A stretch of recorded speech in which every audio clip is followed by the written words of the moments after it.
L size narrow cut pant 2 metres ಇದೆ. So ಈ ಕಡೆಯಿಂದ ಹೀಗೆ ಫೋಲ್ಡ್ ಮಾಡ್ಕೊಳ್ಳೋಣ, ಡಬಲ್ ಫೋಲ್ಡ್ ಅಷ್ಟೇನೆ.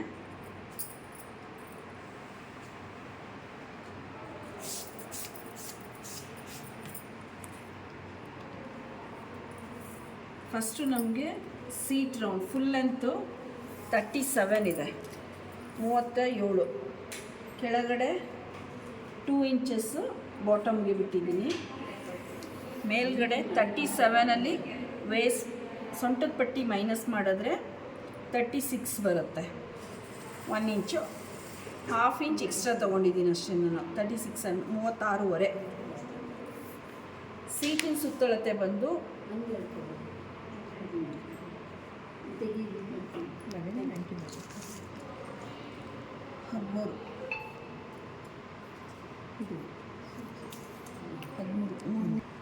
ನಮ್ಮದು ಸೀಟ್ ರೌಂಡ್ ಅಂದರೆ ತೈ ಹತ್ರ ಬರುತ್ತೆ. ತೈ ಹತ್ರ ಇನ್ಸೈಡ್ ಲೆಗ್ಲೆ ಅಂತಂದರೆ ಅಲ್ಲಿದು 33ರಲ್ಲಿ ಅರ್ಧ ಬಂದು 13 ಪ್ಲಸ್ 1 ಇಂಚು 14ಕ್ಕೆ ಇಟ್ಟಿದ್ದೀನಿ.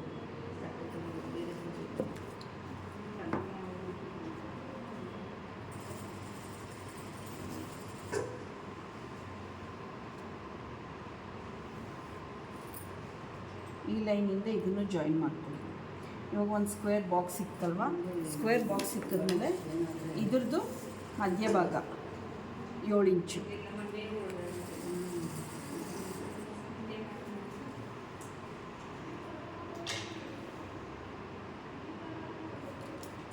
ಇವಾಗ ಈ ಲೈನ್ ಜಾಯಿನ್ ಎಲ್ಲ ಸೇರಿಸ್ಕೊಂಬನ್ನಿ.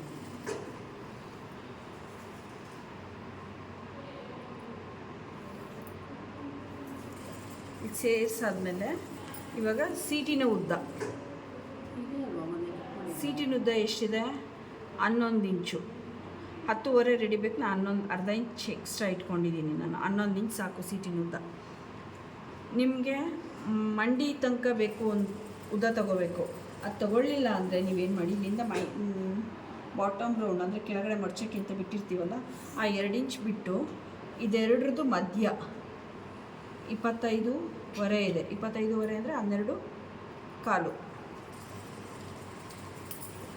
ಇವಾಗ ಎಲ್ಲ ಲೈನು ಜಾಯಿನ್ ಮಾಡ್ಕೊಳ್ಳಿ. 25.5ರಲ್ಲಿ 12.5.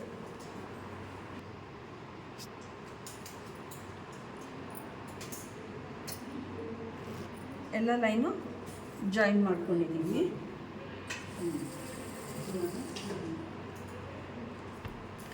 ಇವಾಗ ಇಲ್ಲಿಂದ ನಾನು ಸೊಂಟದ ಸುತ್ತಳತೆ ಎಲ್ ಸೈಜ್ಗೆ ನಿಮಗೆ ಬೇಕಾಗಿರೋ ಸೊಂಟ ಸುತ್ತಳತೆ ಬಂದು 10 ಇಂಚು ಅಂದರೆ ಅರ್ಧ 20 ಇಂಚ್ ಬರುತ್ತೆ ಒಂದು ಸೈಡಲ್ಲಿ. ಅದರಲ್ಲಿ 10 ಇಂಚು ಅರ್ಧ ಬರುತ್ತೆ.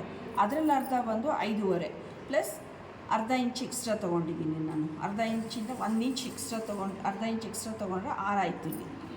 ಇಲ್ಲಿಂದ ಈ ಕಡೆಗೂ 6. ಇದು ಇಲ್ಲೇನೂ ಚೇಂಜ್ ಮಾಡೋಂಗಿಲ್ಲ. ಇದು ನಮ್ಗೆ ಅಷ್ಟು ಲೂಸ್ ಬೇಕೇ ಬೇಕು. ಸೇಮ್ ಈ ಲೈನನ್ನು ಈ ಕಡೆಗೆ ಹಾಕ್ಕೊಳ್ಳಿ. ಇಲ್ಲಿಂದ ಇಲ್ಲಿಗೆ ನಿಮಗೆ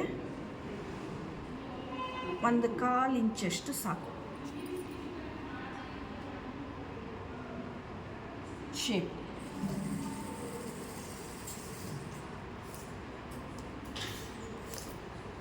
ಇವಾಗ ಈ ಮಂಡಿ ಹತ್ರ ಒಂದು ತೊಗೊಂಡ್ವಲ್ಲ ನೀಲೆಂತ್ಗೆ, ಅಲ್ಲಿಗೆ ಎಷ್ಟು ಬೇಕು ಅಂತ.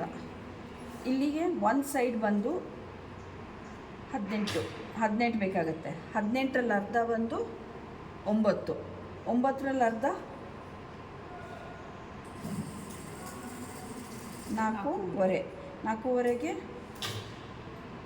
1/2 ಇಂಚ್ ಈ ಕಡೆಗೆ ಸೇರಿಸಿದ್ದೀನಿ. ಇನ್ನು 1/2 ಇಂಚು ಈ ಕಡೆಗೆ ಸೇರಿಸಿದ್ದೀನಿ. ಕಾಲು ಹತ್ರ ಇಲ್ಲಿಂದ ಇಲ್ಲಿಗೆ 1 ಇಂಚ್ ಮೈನಸ್ ಇರುತ್ತೆ. 8 ಇಂಚ್ ಬರುತ್ತೆ. 8ಅಲ್ಲ ಅರ್ಧ ಅಂದರೆ 4. 8ರಲ್ಲಿ ಅರ್ಧ 4. ಅದಕ್ಕೆ ಅರ್ಧ ಇಂಚು ಹೊರಗಿಗೆ ಸೇರಿಸಿದ್ದೀನಿ. 4.5. ಈ ಕಡೆಯಿಂದ ಈ ಕಡೆಗೆ 4.5.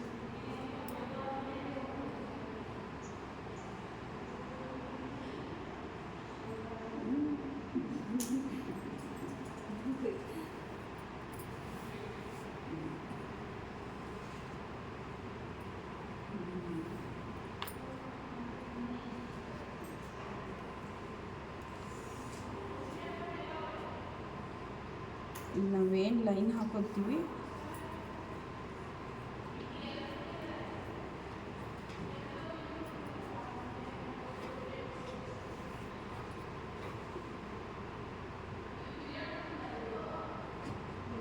ಎಲ್ಲೆಲ್ಲಿ ಪಾಯಿಂಟ್ ಮಾಡಿದ್ದೀವಿ ಅದೆಲ್ಲ ಜಾಯಿನ್ ಮಾಡ್ಕೊಂಡು ಬರಬೇಕು. ಇಲ್ಲಿ ಮಾತ್ರ ಏನೂ ವ್ಯತ್ಯಾಸ ಆಗೋದಿಲ್ಲ ಇಲ್ಲಿ ಈ ಪೋರ್ಷನಲ್ಲಿ. ಇದು ಫ್ರಂಟ್ ಪಾರ್ಟು ಅಂದರೆ ಮುಂಭಾಗದ್ದು. ಇದು ಮೆಷರ್ಮೆಂಟ್ ಇಲ್ಲೇ ಬರ್ತಿರ್ತೀನಿ ನೋಡಿ.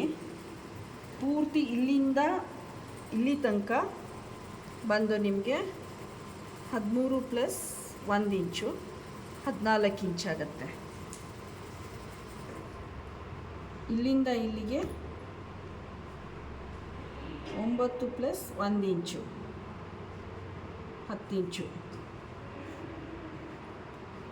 ಇಲ್ಲಿಂದ ಇಲ್ಲಿಗೆ 8 + 1 ಇಂಚು 9 ಆಗುತ್ತೆ. ಇಲ್ಲಿ ವೇಸ್ಟ್ ಪಾರ್ಟು ಇಲ್ಲಿಂದ ಇಲ್ಲಿಗೆ 10 + 1 11 ಇಂಚು.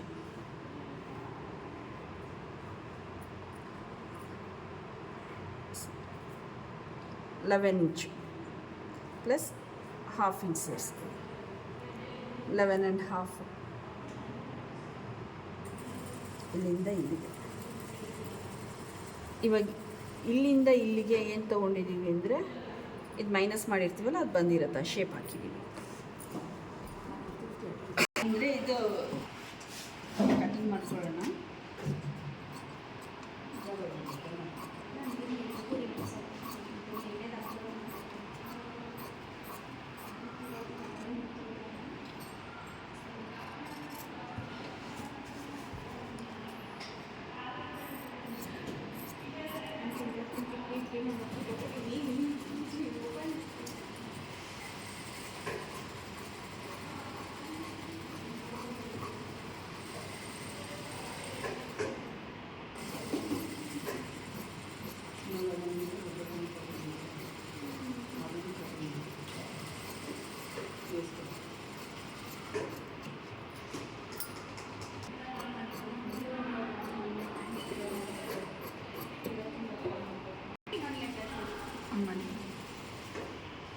ಇವಾಗ ನೆಕ್ಸ್ಟು ಹಿಂಭಾಗದ್ದು ಕಾಲ್ದು ಉದ್ದ ಇದೆಲ್ಲ ತಗೊತಾ ಇದ್ದೀನಿ. ನಿಮಗೆ ಯಾವ ಕ್ಯಾಲ್ಕುಲೇಷನ್ಸು ಬೇಡ, ತುಂಬ ಈಸಿಯಾಗಿ ಹೇಳ್ಕೊಡ್ತೀನಿ. ಇವಾಗ ಇಲ್ಲಿ ಏನಿದೆ ಮೆಷರ್ಮೆಂಟು ಅದೇ ಮೆಷರ್ಮೆಂಟಿಗೆ ಇಲ್ಲಿ ಹಾಕ್ಕೊಳ್ಳಿ. ಈ ಕಡೆಗೆ ತುಂಬ ಈಸಿಯಾಗಂಥದ್ದು ಇದು, ಆಯಿತಾ? ಇಲ್ಲಾದಮೇಲೆ ಇಲ್ಲಿಂದ ಇಲ್ಲಿಗೆ 1.5 ಇಂಚು ಬ್ಯಾಕ್ ಹೈಟು, ಈ ಕಡೆಯಿಂದ ಈ ಕಡೆಗೆ 2 ಇಂಚು. ನಿಮಗೆ ಅವಾಗ ಏನಾಗುತ್ತೆ, ಇಲ್ಲಿ ಒಂದು ಸ್ವಲ್ಪ ಎತ್ಕೊಳ್ಳೋದಿಲ್ಲ, ಸೇಮ್ ಬರುತ್ತೆ. ಅಲ್ಲಿ ಕಾಲತ್ರ ಒಳಗಡೆ ಎತ್ಕೊಂಡಂಗೆ ಆಗುತ್ತಲ್ಲ, ಅದು ಕಡಿಮೆ ಆಗುತ್ತೆ. 2 ಇಂಚಸ್ಸು 2 ಇಂಚು ಎಕ್ಸ್ಟ್ರಾ ಇಟ್ಕೊಂಡು ಎಲ್ಲ ಲೈನು ಜಾಯಿನ್ ಮಾಡ್ಕೊಳ್ಳಿ.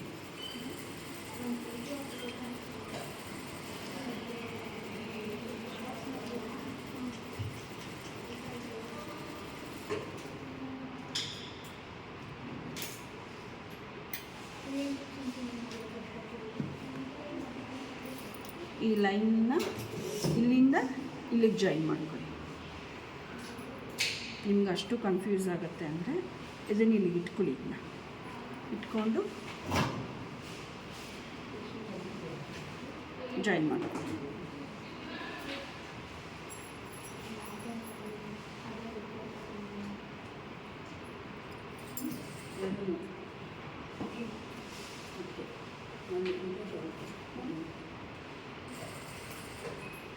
ಇದು back part.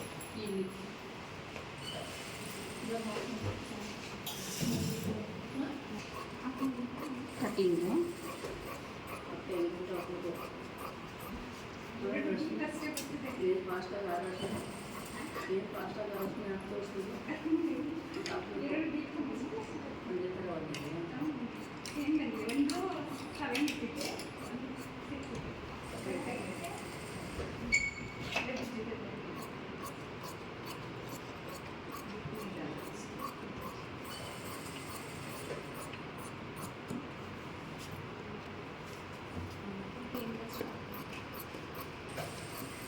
Back part stitch ಮಾಡಾದ್ಮೇಲೆ ನಾನು ವೇಸ್ಟ್ ಬ್ಯಾಂಡ್ ಹೇಗೆ ಕಟ್ ಮಾಡ್ಕೊಳ್ಳೋದು ಅಂತ ತೋರಿಸ್ತೀನಿ.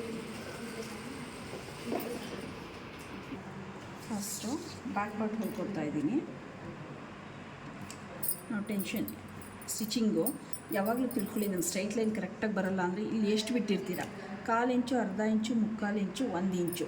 ನಾನು ಇವಾಗ ಇಲ್ಲಿಂದ 1/4 ಇಂಚಿಗೂ ಕಡಿಮೆ ಇಟ್ಕೊಂಡಿರ್ತೀನಿ. 1/4 ಇಂಚಿಗೂ ಕಡಿಮೆ ಯಾವತ್ತೂ ಇಡಬೇಡಿ. 1/4 ಇಂಚು ಹೊಲಿಗೆಗೆ ಇರಲೇಬೇಕದು. ಈ ಲೈನ್ ರೆಫರೆನ್ಸ್ಗೆ ಇಟ್ಕೊಳ್ಳಿ. ನೀವು ನಿಮ್ಮ ಹತ್ರ ಇಲ್ಲ ಅಂದರೆ ಒಂದು ಮಾರ್ಕ್ ಮಾಡಿ ಒಂದು ಪೇಪರ್ ಪೀಸ್ ಅಂಟಿಸ್ಕೊಂಡು ಇಲ್ಲಿಗೆ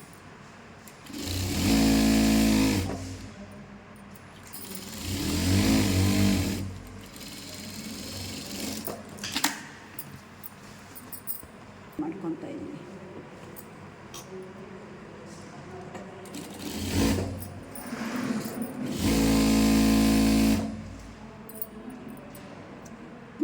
ಇದು ಮಾತ್ರ ಕರೆಕ್ಟಾಗಿ ಜಾಯಿನ್ ಆಗಿರಬೇಕು. ಇದಾದಮೇಲೆ ಏನು ಮಾಡ್ತಾಯಿದ್ದೀನಿ ನಾನು, ಈ ಸೆಂಟರ್ ಪಾರ್ಟ್ ಏನು ಕೊಟ್ಟಿದ್ವಿ ಅಲ್ಲಿಗೆ ಒಂದು ನಾಚ್ ಮಾರ್ಕ್ ಕೊಡ್ಕೊತಾ ಇದ್ದೀನಿ ನಾನು. ಏನಕ್ಕೆ ಅಂದರೆ ಅಲ್ಲಿ ಡಾಟ್ ಹಿಡಿಬೇಕು ನಾವು ಮುಂದುಗಡೆ ಮಾತ್ರ.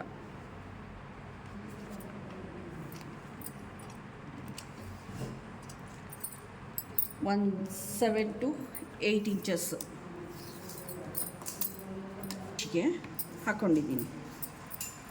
7 ಇಂಚ್ಗೆ 7 ಇಂಚ್ 7 ಇಂಚ್ಗೆ ಒಂದು ಡಾಟ್ ಮಾರ್ಕ್ ಹಾಕ್ಕೊಂಡಿದ್ದೀನಿ.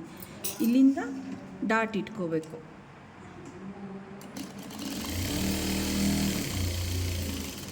ಡಾಟ್ ಹಿಡಿಯುವಾಗ ಅಷ್ಟೇ ನಾನು ಅಲ್ಲಿ ಇದು ರೆಫರೆನ್ಸ್ ಲೈನ್ ತಗೊಂಡು ಇಲ್ಲಿ ತುದೀಲಿ ಅದು ಪಾಯಿಂಟ್ ಮೇಲೆ ಪಾಯಿಂಟ್ ಬರಲಿ. ಹೀಗೆ ಕಾಣುತ್ತೆ. ಇಲ್ಲಿ ಒಂಥರ ದಪ್ಪ ದಪ್ಪ ಥರ ಏನೂ ಅನಿಸಲ್ಲ ನೋಡಿ. ಈ ಥರ ಬರಬೇಕು ಡಾಟ್. ಯಾವುದೇ ಆಗಲಿ ಡಾಟ್ ಮಾಡ್ತಿದ್ದೀವಿ ಅಂದರೆ ಹೀಗೆ ಇರಬೇಕು.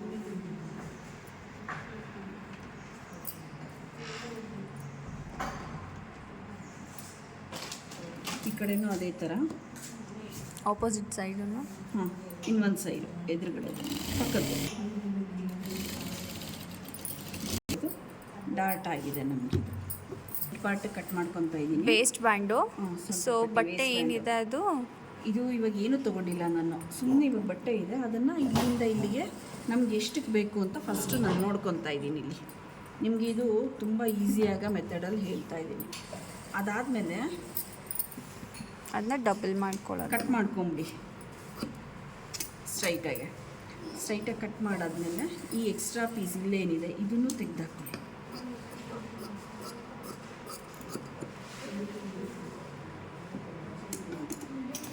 ನಮಗೆ ಮೇಲ್ಗಡೆ ಪಟ್ಟಿ ಬೇಕಾಗಿರೋದು 1.5 ಇಂಚ್ ಅಷ್ಟೇ. 1.5-2 ಇಂಚು ಸಾಕು. ನಾವು 1.5 ಇಂಚ್ ಅಷ್ಟೇ ಮೈನಸ್ ಮಾಡಿರೋದು. ಸೊ ಹಾಗಾಗಿ ನಾನೇನು ಮಾಡ್ತೀನಿ, 2 ಇಂಚ್ ಅಷ್ಟೇ ಬೇಕಾಗಿರೋದು ನನಗೆ. ಅದು ಫೋಲ್ಡಿಂಗಲ್ಲೇ ನಮ್ಗೆ 1.5 ಬೇಕಾಗಿರೋದು. ಹಾಗಾಗಿ ನಾನು 2 ಇಂಚ್ ಇಟ್ಕೊಳ್ತಾ ಇದ್ದೀನಿ.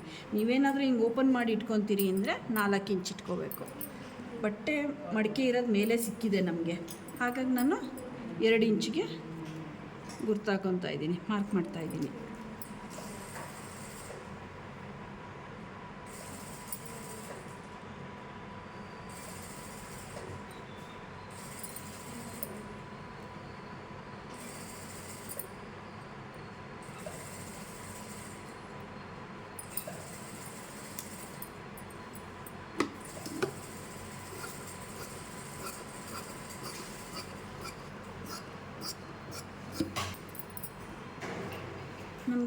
ನಾನು ಈ ಪ್ಯಾಂಟ್ಗೆ 2 ಸೈಡು ಪಾಕೆಟ್ ಅಟ್ಯಾಚ್ ಮಾಡ್ತಾ ಇದ್ದೀನಿ. 2 ಸೈಡ್ ಪಾಕೆಟ್ಸ್ ಇದೆ.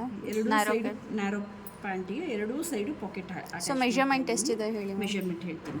ಇವಾಗ ನಾನು ಇದು ಫೋಲ್ಡಿಂಗು ಫುಲ್ ಓಪನ್ ಇದೆ, ಇದನ್ನು ಇಲ್ಲಿ ಮಡಿಕೆ ಇದೆ, ಡಬಲ್ ಫೋಲ್ಡ್ ಆಯಿತು. ಮತ್ತು 4 ಮಡಿಕೆ ಬೇಕು ನಮಗೆ ಪ್ಯಾಂಟ್ಗೆ. 4 ಫೋಲ್ಡಿಂಗ್. ಹಾಂ, ಹಿಂಗೆ ಅಗಲ ಬಂದು ನಾನು 8 ಇಂಚ್ ಇಟ್ಕೊತಾ ಇದ್ದೀನಿ. ಹಿಂಗೆ ಬಂದು 11 ಇಂಚು, 1/4 ಮೀಟ್ರ್ ಬಟ್ಟೆ ತೊಗೊಂಡಿದ್ದೀನಿ. ಸೊ ನಾನು ಅಷ್ಟು 1/4 ಮೀಟ್ರ್ ಬಟ್ಟೆಯಲ್ಲಿ ಪಾಕೆಟ್ನ ಪಾಕೆಟ್ ಮಾಡ್ಕೊತಿರೋದು. ಮಾಡ್ಕೊತಾ ಇದ್ದೀನಿ. ನಿಮಗಿಲ್ಲ ವೇಸ್ಟು ಲೈನಿಂಗ್ ಫ್ಯಾಬ್ರಿಕ್ ಅದೆಲ್ಲ ಇದ್ದರೆ ಹಾಕ್ಕೊಳ್ಳಿ ನೀವು.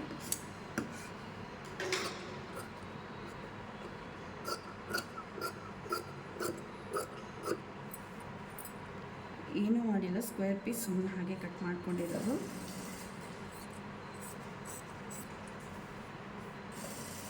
ಇಲ್ಲಿ ನನಗೆ ಸ್ವಲ್ಪ ಕಡಿಮೆ ತೊಗೊತಾ ಇದ್ದೀನಿ, 1-2 ಇಂಚ್ ಮೈನಸ್ ಮಾಡಿದ್ದೀನಿ, 2 ಇಂಚಸ್ ಮೈನಸ್ ಮಾಡಿದ್ದೀನಿ. ಇಲ್ಲಿಂದ ನೀವು ಶೇಪ್ ಹಾಕ್ಕೊಳ್ಳಿ. ಯಾಕೆ ಅಂತ ತೋರಿಸ್ತೀನಿ ನಿಮಗೆ.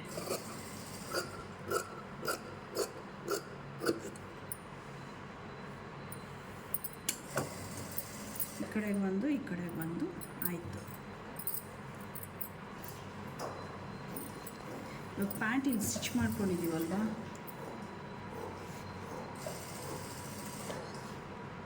ಪಾಕೆಟ್ ಲೆಂತ್ ಬೇಕಲ್ಲ ನಮಗೆ.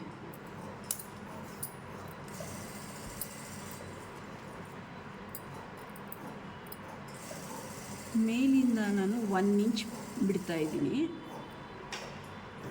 ಇಲ್ಲಿಗೆ ಪಾಕೆಟ್ ಹೋಗೋಕ್ಕೆ ನಮಗೆ 5 to 6 ಇಂಚಸ್ ಸಾಕು, ಅದು ಕೈ ತೂರಕ್ಕೆ.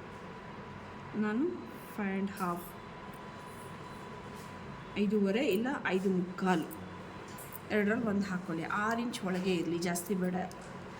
ಇದಿಷ್ಟು ಹಾಕ್ಕೊಂಡಾದ್ಮೇಲೆ ಒಂದು ಕಟ್ ಮಾರ್ಕು, ನಾಚ್ ಮಾರ್ಕಲ್ಲ ಇದು, 1/2 ಇಂಚನ್ನು ಒಂದೊಂದು ಕಟ್ ಮಾರ್ಕ್ ಹಾಕ್ಕೊಂಡಿದ್ದೀನಿ. ಇಷ್ಟು ಸುಮ್ಮನೆ ಹಾಗೆ ಕಟ್ ಮಾರ್ಕ್ ಹಾಕ್ಕೊಂಡಿದ್ದೀನಿ. ಇದಾದಮೇಲೆ ಎರಡೂ ಸೀದಾದಲ್ಲೇ ಇರಬೇಕು. ಇದು ನಾನು ಯಾವುದೂ ಹೊಲಿದಿಲ್ಲ. ಈ ವಿ ಶೇಪು ಮೇಲೆ ಎಲ್ಲಿ ಚಿಕ್ಕದು ತೊಗೊಂಡ್ವಿ ಅದನ್ನು ಇಲ್ಲಿ ಇಟ್ಕೋಬೇಕು. ಈ ಏನು ಕಟ್ ಮಾರ್ಕ್ ಇದೆ ಅದಕ್ಕಿಂತ ಮೇಲೆ 1/2 ಇಂಚು ಇಲ್ಲ 3/4 ಇಂಚು ಮೇಲೆ ಹೋಗಿರ್ಬೇಕು ಈ ಬಟ್ಟೆ. ಇಲ್ಲ ಎಕ್ಸಾಕ್ಟಾಗಿ ಹಿಂಗೆ ಇಟ್ಟಾದಮೇಲೆ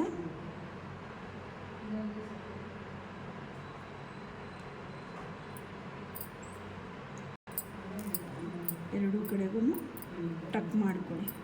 ಇವಾಗ ಈ ಕಡೆಯಿಂದನೇ ಹೊಲಿಬೋದು, ನಿಮಗೆ ಕನ್ಫ್ಯೂಸ್ ಆಗುತ್ತೆ. ಇದಾದಮೇಲೆ ಇಲ್ಲಿ ಇಟ್ಕೊಳ್ಳಿ ನೀವು. ಇವಾಗ ಇಲ್ಲಿ ನಾಚ್ ಮಾರ್ಕ್ ಕೊಟ್ಟಿದ್ದೀವಲ್ವ, ಅಲ್ಲಿಂದ ಒಂದು ಸ್ಟ್ರೈಟ್ ಲೈನು,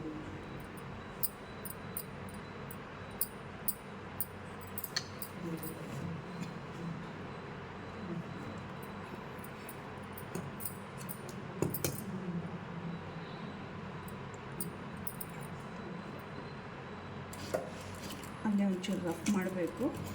ಸ್ಟಿಚ್ ಮೇಲೆ ಸ್ಟಿಚ್ ಓವರ್ಲ್ಯಾಪ್ ಮಾಡಬೇಕು.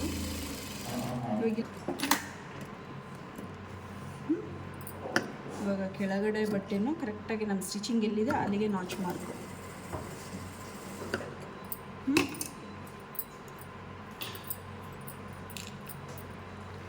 ಇದಾದಮೇಲೆ ಒರಿಜಿನಲ್ ಸೈಡು ಈ ಕಡೆಯಿಂದ ಇದನ್ನು ಹೀಗೆ ಮಾಡ್ಕೊಳ್ಳಿ. ಹೀಗೆ ಮಾಡಿಕೊಂಡು ಟಾಪ್ ಸ್ಟಿಚ್, ಟರ್ನಿಂಗ್ ಸ್ಟಿಚ್ಚು. ಈ ಕಡೆ ನಾವು ಕೊಡ್ತಾ ಇರೋದು ಟಾಪ್ ಸ್ಟಿಚ್ ಅಂದರೆ 2 ಫೋಲ್ಡ್ ಮಾಡಿಕೊಡ್ತಾ ಇರೋದು. ಟರ್ನಿಂಗ್ ಸ್ಟಿಚ್ ಯಾವ್ದ್ರ ಮೇಲೆ ಕೊಡೋದು ಮ್ಯಾಮ್? ಮೇನ್ ಫ್ಯಾಬ್ರಿಕ್ ಇಲ್ಲ, pocket fabric, lining. Lining fabric ಮೇಲೆ ಯಾವಾಗಲೂ ಟರ್ನಿಂಗ್ ಸ್ಟಿಚ್ ಬರೋದು.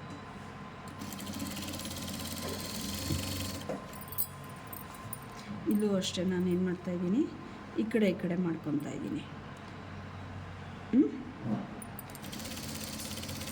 ಕರೆಕ್ಟಾಗಿ ಅಲ್ಲೆಲ್ಲ ಅಟ್ಯಾಚ್ ಮಾಡಿದ್ದೀವಿ, ಅಲ್ಲೇ ರಫ್ ಮಾಡಬೇಕು, ಅಲ್ಲೇ ಸ್ಟಿಚ್ ಇದಾಗಬೇಕು, ಎಂಡ್ ಆಗಬೇಕು ನಿಮಗೆ.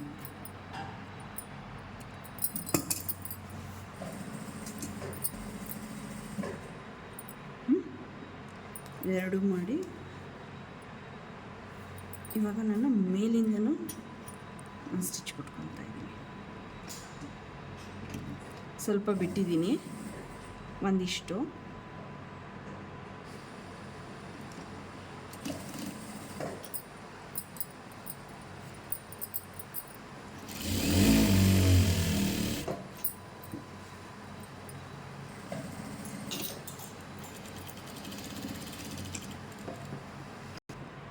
ಇವಾಗ ಇದಾಯ್ತಲ್ವ ನಮಗಿಲ್ಲಿ. ಇವಾಗ ಇದು ಹಿಂಗೆ ಹೋಗುತ್ತೆ. ನಾನು ಇಲ್ಲೇ ಇಟ್ಟು ತೋರಿಸ್ತಾ ಇದ್ದೀನಿ ನಾನು ನಿಮಗೆ. ಹೀಗೆ ಬರುತ್ತಲ್ವ ಪಾಕೆಟು. ಸೊ ಇವಾಗ ಏನು ಮಾಡಬೇಕು, ನಾವು ಇದನ್ನ ಉಲ್ಟಾ ಮಾಡಿ ಒಳಗಡೆಯಿಂದ ಸ್ಟಿಚ್ ಹಾಕೊಳ್ಳೋಣ ಹೀಗೆ. ತುಂಬ ಈಸಿಯಾಗಿ ನಿಮ್ಗೆ ಇಲ್ಲೇ ಒಂದೊಂದು ಸ್ಟೆಪ್ಪು ನಿಮಗೆ ತೋರಿಸ್ತಾ ಇದ್ದೀನಿ.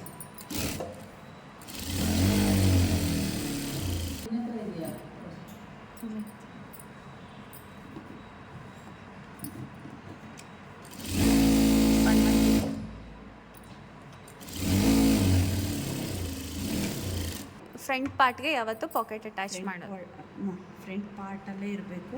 ಇವಾಗ ನಾನು ತೋರಿಸ್ಕೊಟ್ನಲ್ಲ, ಹಂಗೆ ಮಾಡಿಕೊಂಡ್ರೆ ನಿಮ್ಗೆ ಈಸಿ ಆಗೋಗುತ್ತೆ. ಯಾವಾಗಲೂ ರೈಟ್ ಸರ್ಫೇಸ್ ಮೇಲೆ ಜಾಸ್ತಿ ತಲೆ ಕೆಡಿಸ್ಕೊಳ್ದಂಗೆ ಜಸ್ಟ್ ಹಿಂಗೆ ಇಟ್ಬಿಟ್ಟು ಇದು ಮಾಡಿಕೊಂಡು ಟಕ್ ಮಾಡ್ಕೊಳ್ಳಿ ನೀಟಾಗಿ. ಯಾವಾಗಲೂ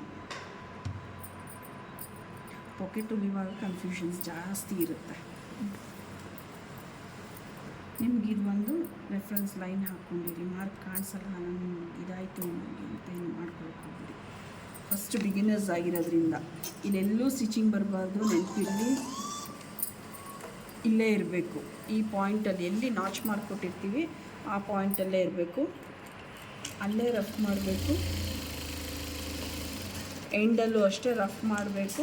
ಅಲ್ಲಿಗೆ ಸ್ಟಾಪ್ ಮಾಡ್ಕೋಬೇಕು. ಅದಾದಮೇಲೆ ಎರಡೂ ಕಡೆ ಮೇನ್ ಪಾಕೆಟ್ ಫ್ಯಾಬ್ರಿಕ್ಕು ಸೇರಿ ಟಕ್ ಮಾಡ್ಕೊ.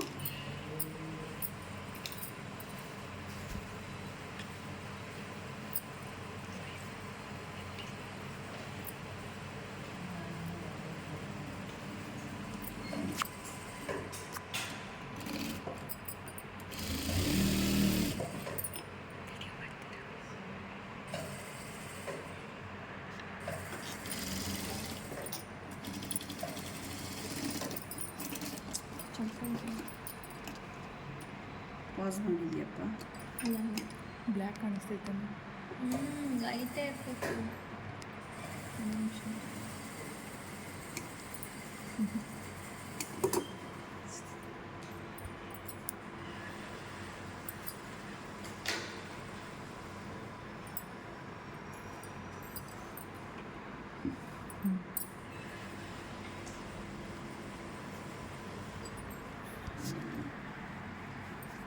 ಆ ಕಡೆ ಇವಾಗ ಹೇಗೆ ತೋರಿಸ್ಕೊಟ್ಟೆ ಹಾಗೆ ಈ ಕಡೆನೂ ಅಷ್ಟೇ.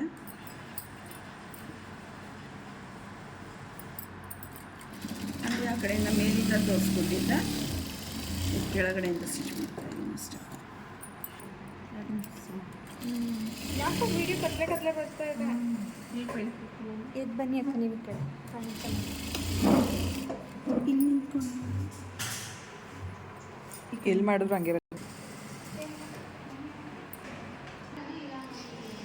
ಇವಾಗ ನಾವು ಹಿಂಭಾಗಕ್ಕೂ ಅಷ್ಟೇ ಮುಂಭಾಗ ಹೇಗೆ ತೊಗೊಂಡ್ವಿ ಹಾಗೆ ಡಬಲ್ ಫೋಲ್ಡಲ್ಲಿ ಇಲ್ಲಿ ನಮ್ಗೆ ಇಲ್ಲಿಂದ ಇಲ್ಲಿಗೆ ಎಷ್ಟು ಬೇಕು ನೀವು ಮಾರ್ಕ್ ಮಾಡಿ ಅದು ತೊಗೊಳೋದಕ್ಕಿಂತ ಹೀಗೆ ಡೈರೆಕ್ಟಾಗೆ ತೊಗೊಂಡು ಇದನ್ನು ಅಷ್ಟೇ ನಾವೆಲ್ಲ ಸ್ಟಿಕ್ಕಿಗೆ 1.5 ಇಂಚು 1 ಇಂಚ್ ಹಾಕ್ತಿದ್ದೀವಿ ಅಂದರೆ ಎಕ್ಸ್ಟ್ರಾ ಅರ್ಧ ಇಂಚು 2 ಇಂಚಿಗೆ ಮಾಡ್ಕೊಳ್ಳೋಣ, ಪಟ್ಟಿ ಕಟ್ ಮಾಡ್ಕೊಳ್ಳೋಣ.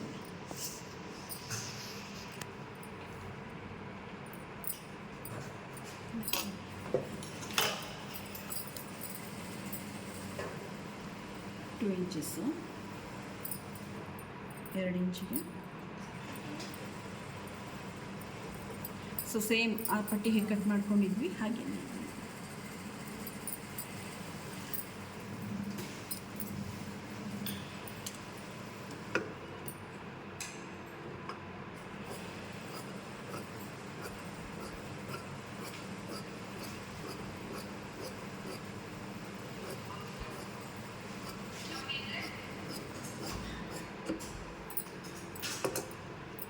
ಇದಾಯ್ತಲ್ವ.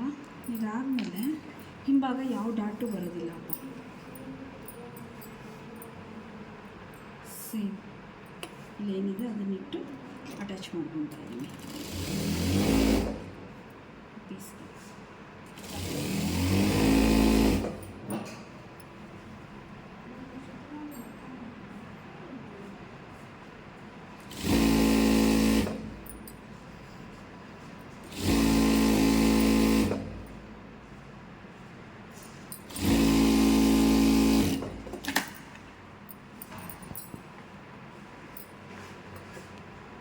ಇವಾಗ ನಾವಿಲ್ಲಿ ಎಲಾಸ್ಟಿಕ್ ಹಾಕೋಬೇಕು ಅಂದರೆ ನೀವೇನು ಮಾಡಬೇಕು, ಮುಂದೆ ಎಷ್ಟಿದೆ ಅಂತ ನೋಡ್ಕೋಬೇಕು. ನಮಗೆ ಮುಂದೆ ಒಂದು 20 ಸಿಕ್ಕಿದೆ.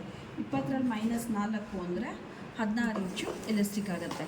ಎಲಾಸ್ಟಿಕ್ಕು 16 ಇಂಚ್ ತೊಗೊಂಡಿದ್ದೀನಿ ನಾನು. ಇದು ಹಿಂಭಾಗಕ್ಕೆ ಇಟ್ಕೊತಾ ಇದ್ದೀನಿ ನಾನು.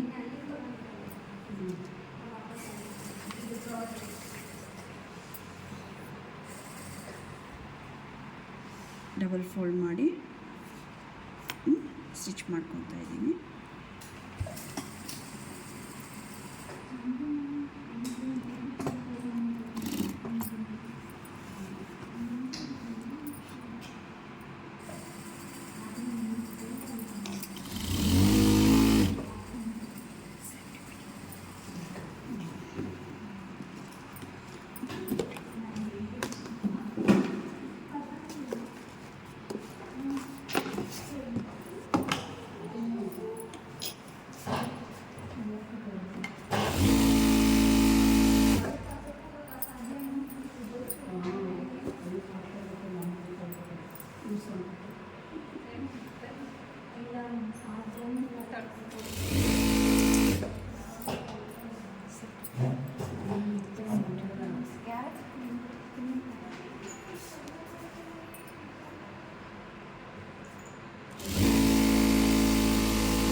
ಅಟ್ಯಾಚ್ ಆಗಿದೆ. ಇವಾಗ ಅಟ್ಯಾಚ್ ಆದಮೇಲೆ ನಾನೇನು ಮಾಡ್ತಾಯಿದ್ದೀನಿ,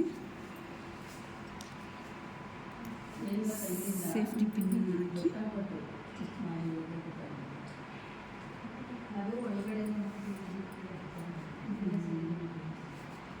ನೀವು ಬೇಕಾದ್ರೆ ಅದು ಎಲಾಸ್ಟಿಕಲ್ಲಿ ಅಟ್ಯಾಚ್ ಮಾಡಿ ಇನ್ನೊಂದು ವಿಡಿಯೋದಲ್ಲಿ ಇನ್ನೊಂದು ಪ್ಯಾಂಟಿಗೆ ನಾನು ತೋರಿಸ್ಕೊಡ್ತೀನಿ. ಎಲಾಸ್ಟಿಕ್ ಇಟ್ಬಿಟ್ಟು ವೇಸ್ಟ್ ಬ್ಯಾಂಡನ್ನು ಹಾಗೆ ಫಿನಿಶಿಂಗ್ ಮಾಡ್ಬೋದು, ಹೇಗೆ ಮಾಡ್ಬೋದು ಅಂತ. ಇದು ಒಂದು ನಿಮ್ಗೆ ಈಸಿ ಮೆಥಡು. ಸೊ ಹಾಗಾಗಿ ಇದು ತೋರಿಸ್ಕೊಡ್ತಾ ಇದ್ದೀನಿ ನಾನು ನಿಮಗೆ. ಇಲ್ಲಿದೆ, ಇದ್ರ ಮೇಲೆ ಒಂದೆರಡು ಸ್ಟಿಚ್ ಹಾಕೋಣ.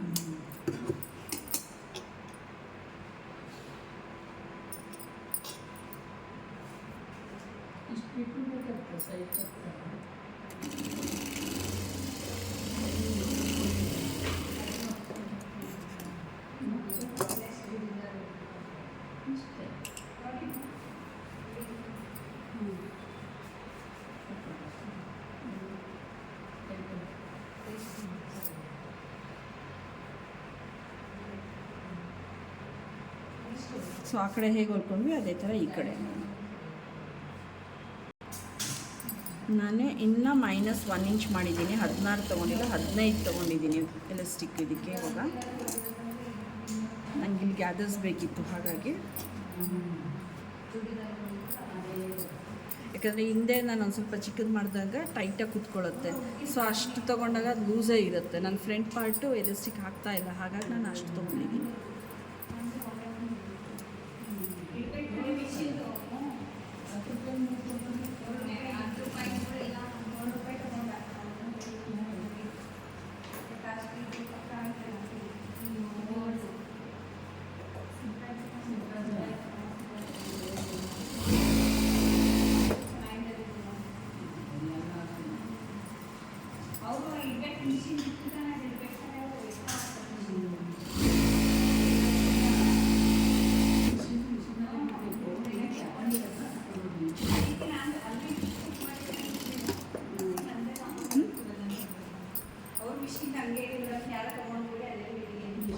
ಬ್ಯಾಕ್ ಪಾರ್ಟ್ ರೆಡಿ ಆಯಿತು.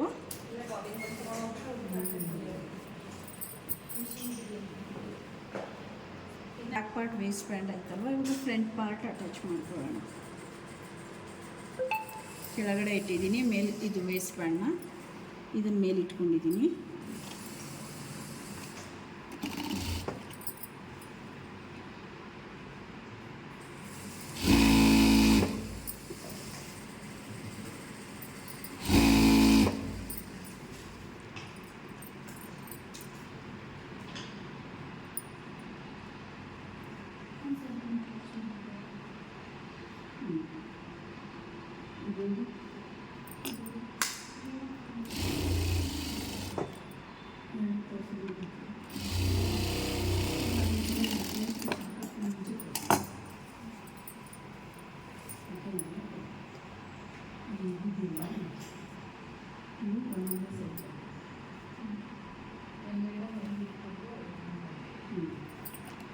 ಇವಾಗ ಈ ಥರ ಫೋಲ್ಡ್ ಮಾಡಿಕೊಂಡು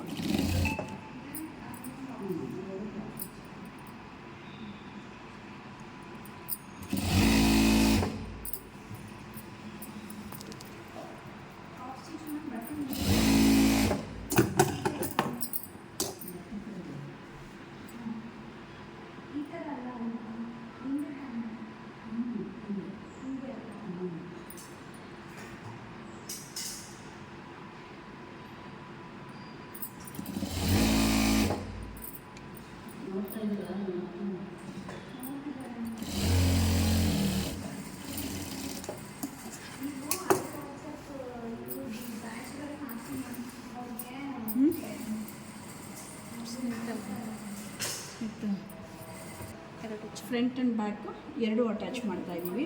ಇವಾಗ ನೋಡಿ ಹುಷಾರಾಗಿ ಇಲ್ಲಿ ಪಾಕೆಟ್ ಇದೆ ಅಲ್ವಾ, ಸೊ ಹಾಗಾಗಿ ಇಲ್ಲೂ ನಾನು ಒಂದು ಸ್ವಲ್ಪ ಗ್ಯಾಪ್ ಬಿಟ್ಟಿದ್ದೀನಿ ನೋಡಿ. ಇದನ್ನು ಎಕ್ಸಾಕ್ಟಾಗಿ ಈ ಪೋರ್ಷನಲ್ಲೇ ಕೂರಿಸ್ಕೋಬೇಕು. ಇದು ಕೂತಾದ್ಮೇಲೆ ರಫ್ ಮಾಡಿ ಇಲ್ಲಿ ಈ ಪಾಯಿಂಟಿಗೆ ಈ ಪಾಯಿಂಟು ಈ ಪೋರ್ಷನಲ್ಲಿ ಒಂದೆರಡು ಸಲ ರಫ್ ಮಾಡಿ. ಏನಕ್ಕೆ ಅಂದರೆ ಅಲ್ಲಿ ಕಟ್ಟಾಗೋ ಚಾನ್ಸಸ್ ಜಾಸ್ತಿ ಇರುತ್ತೆ. ಅದಕ್ಕೆ ಇಲ್ಲಿ ನಾವು ಅಟ್ಯಾಚ್ ಮಾಡ್ತಾ ಇದ್ದೀವಿ ಅಂದಾಗ ಇದು ಜಾಯಿನ್ ಆಗಬಾರ್ದು. ಆಯಿತಾ?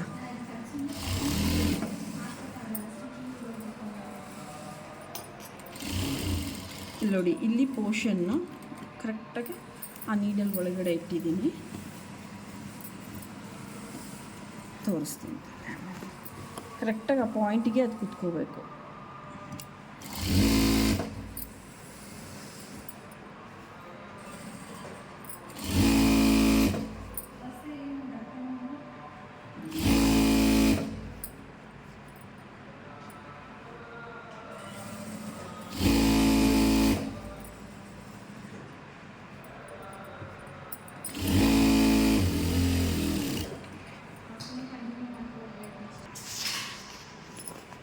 ಆ ಕಡೆ ಹೇಗೆ ಸೇರಿಸ್ಕೊಂಡ್ವಿ ಅದೇ ಥರ ಈ ಕಡೆ ನೋಡಿ.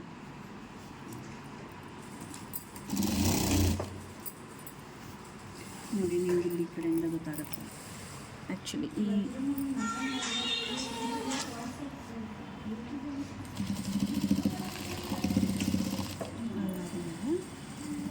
ಈ ಪೀಸ್ ಈ ಕಡೆ ಇರಬೇಕು.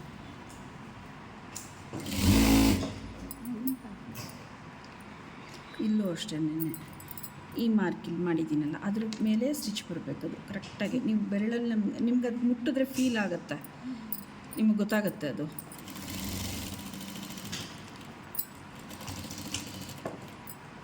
ಪಾಕೆಟ್ ಅಟ್ಯಾಚ್ ಮಾಡುವಾಗ ನೀವೇನು ಇಟ್ಕೊತೀರ ಅವಾಗ ಫೀಲ್ ಆಗುತ್ತೆ ಅದು.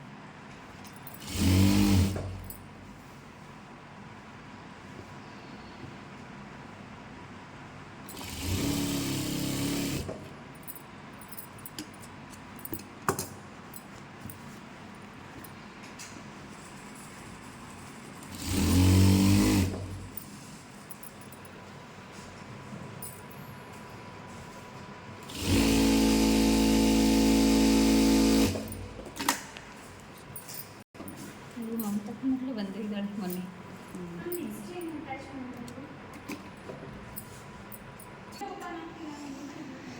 ಇದು ಬಾಟಮ್ಮು.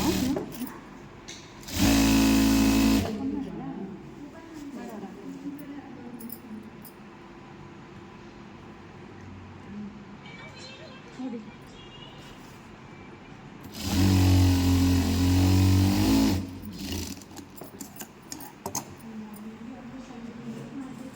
ಇನ್ನೊಂದು ಫೋಲ್ಡ್ ಮಾಡ್ಕೊತಾ ಇದ್ದೀನಿ.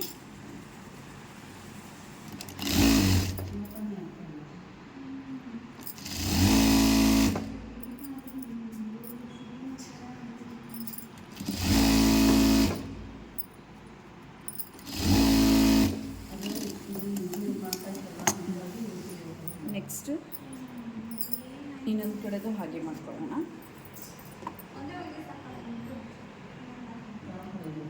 ಇದು ಸೇಮ್ ಆ ಕಡೆ ಹೊಲ್ಕೊಂಡ್ವಿ ಅದೇ ಥರ.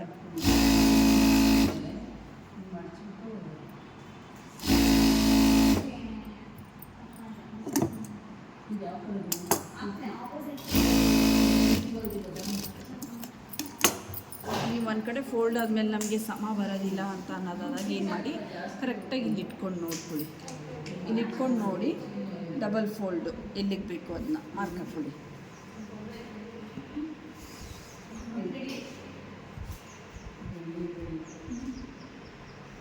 ಕರೆಕ್ಟಾಗಿ ಈ ಪೋರ್ಷನ್ನ ಇಲ್ಲಿ ಇಟ್ಕೊಂಡು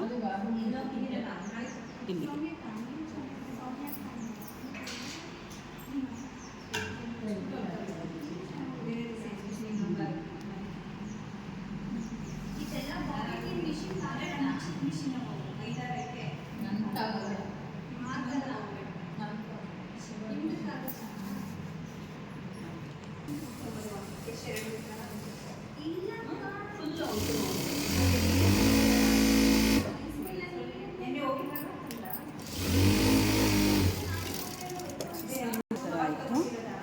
ಇವಾಗ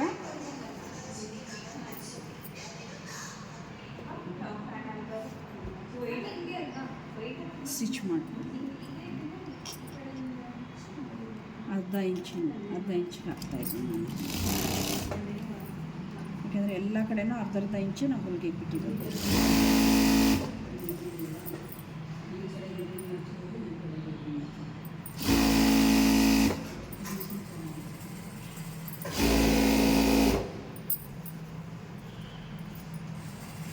ಇದು ಏನಿದೆ ಇದೆರಡು ಒಂದೇ ಸಮ ಜಾಯಿನ್ ಆಗಬೇಕು. ಇದನ್ನು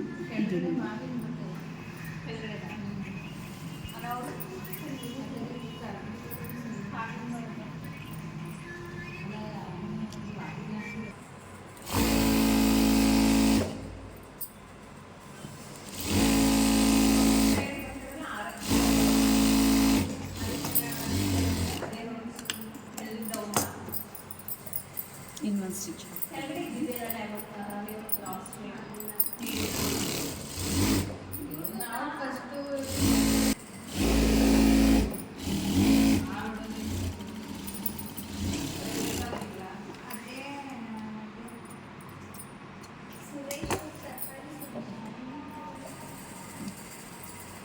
ರೆಡಿ ಇದೆ. ಉಲ್ಟಾ ಮಾಡಿದ್ರೆ